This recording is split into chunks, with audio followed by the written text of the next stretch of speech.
All right, so are there any people in the audience who are here as support for someone? All right, so here's the rule, and I want you all to listen to me very carefully. If you try to communicate with an inmate in the box, you will be told to leave this courtroom. You will not be welcomed back. Does everyone understand? Whether you're a witness or not, you will not be giving testimony in this court if you do that, because that interferes with the security of this courtroom. Does everybody understand? So anybody who's on this side who is not a defendant, I need you to move to this side, and the defendants on this side move to the left side, but nobody sit on the first row. Thank you.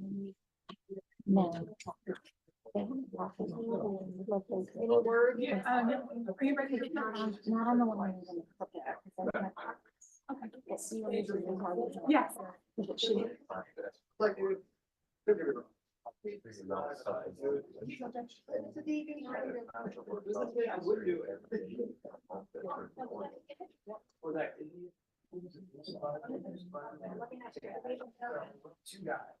Well, that rubber band exploded.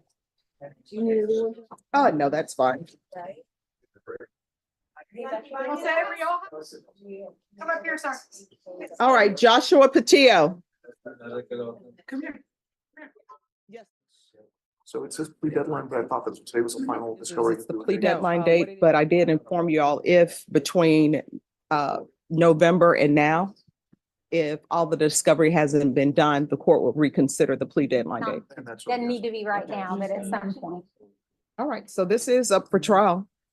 So Judge, today, defense asked in regards to whether or not the case applied for a U visa, and any documentation related to that. This is the first state is being made aware, as far as I'm aware. I don't know of any documents, but I have to ask them if this is being sent over. Oh, it's easy to figure out if somebody's applied for U visa, so that'll be able to be done. All right, well, we'll take that up at 11:30. Okay, so Alright. come back at 11:30 with. for that. Yes. All And we'll right, see if we then. have an interpreter available for the trial, if your case is going. Okay, and All right.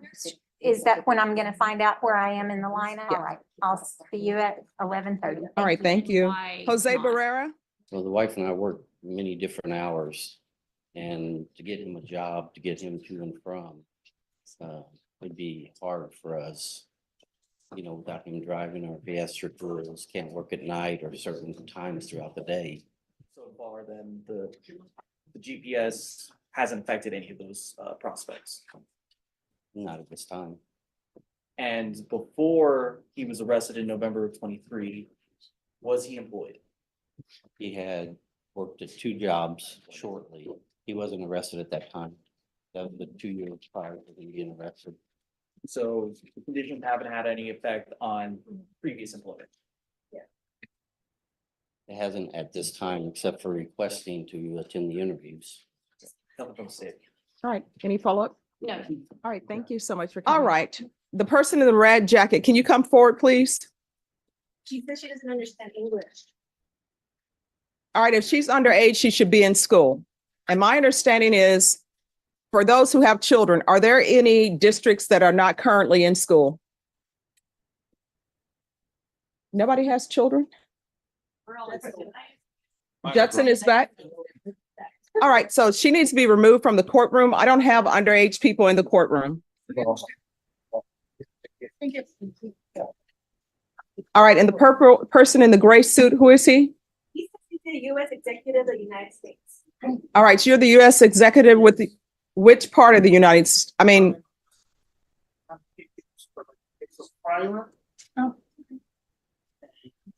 all right, so do you have documentation? All right, so, all right, thank you so much. You're excused. You can step up.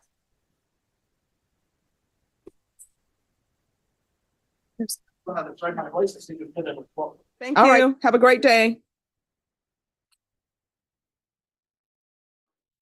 All right, so my understanding is that you were outside speaking with members of the jury. Is that correct? That's either yes or no. No, no, no.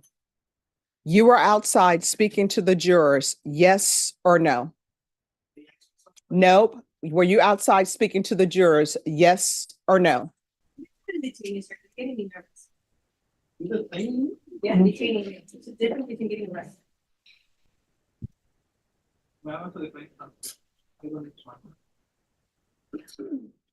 This is what's going to end up. All right. And what division?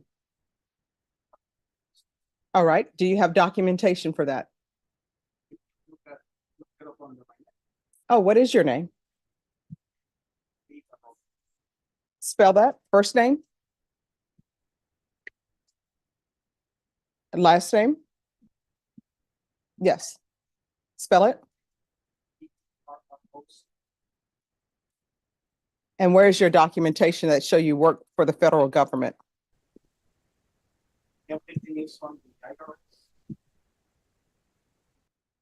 All right. So you are not allowed to be in this courthouse anymore. You do not have any business here. If you are not a witness, you are not allowed in this courtroom. Do you understand? And you're not allowed in this courthouse. You know that you are not supposed to be speaking with the jurors in the hallway. You were. Those jurors were not asking you any questions. You took it upon yourself to tamper with the jury that is coming up here for jury selection. You are not allowed in this courthouse anymore. Do you understand?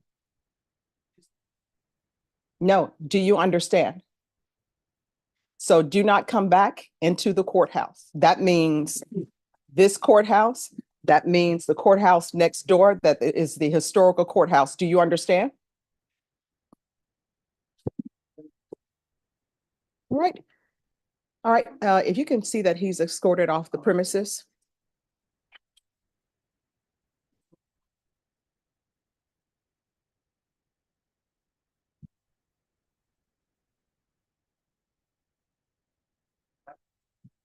Oh, God bless you too.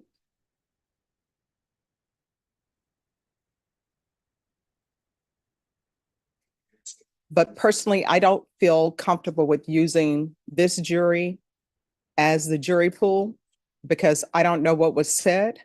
My understanding is that he is involved in a case here, not as a witness, not as a party whatsoever, but just as maybe a friend of a friend of a friend of a cousin. All right. All right, Ms. Compton. Yes, ma'am. All right. And the other issue, you were not present, but you were number one for jury trial. However, the person who was here in the gray suit who said that he was with the US government, he was, Mr. Ma'am. yeah, he was speaking to the jurors in the hallway. So I don't feel comfortable with using the jury panel that we have. And Judge, I'm not quite sure how to handle him. I did talk to Daniel about him, and I did make a call before the holidays to the jail. He has been filing all sorts of stuff in this case. I don't know what his relationship is with his family. I don't talk to them. I've never spoken to him. He has communicated with me threats that he's going to sue me in federal court and all kinds of stuff like that. But the thing that troubles me the most, and I called the jail to let them know, is that he evidently had an attorney visit on the video visit, not a recorded visit, an attorney visit with this guy. Okay. With my client. Now, I tried to find out if they had a record of that or how it happened. My client doesn't know. Well, what I've done is I've asked that he not be allowed back in the courthouse. And the deputy took a photo of him. So somebody can let the sheriff know that he's not to have attorney visits if he's not his attorney. If it thinking that he's also right now a person who is on bond for an aggravated assault. So somebody might want to talk to pretrial services or his bond. So somebody may want to talk to his pretrial services officer. And honestly, the name that he gave me, I don't even believe that's his real name because he seemed to be stumbling over what his name was. But the deputies did take a photo of him, so I'm sure that's going to be placed at the courthouses and they can place it at the jail as well. I'm on the Bear County website pretty easy with the name he's been filing things under. Okay. And he's filed stuff. And what name did Play he the give? cinematic, emotionally It gripping says- 60-second courtroom voiceover. Is it Henry? Open with a powerful Okay. hook that makes viewers stop scrolling. All right. A young so woman stands before before a you leave Texas here today, judge, we'll take expecting a up that routine matter. sentencing after pleading guilty to All drug right, so possession. are there Instead any of anger, people in the the judge uncovers audience the who are heartbreaking here truth. She moved across as the support country for for love, someone? became isolated from her family, All right. and So ended here's up the rule, trapped and I in a want you all to toxic listen to me relationship. very carefully. As the courtroom falls If silent, you the judge try to delivers communicate life-changing with advice an about inmate in leaving the abusive box, relationships, you'll be rebuilding told to leave this self-worth, courtroom. You and will never not be welcome sacrificing your back. future Does for everyone someone else. understand? End with an emotional Whether you're a cliffhanger, witness or not, you will revealing not that the be giving judge gives her testimony a in this second court if chance you by do that, transferring her probation because back to Arizona that so she can interferes start with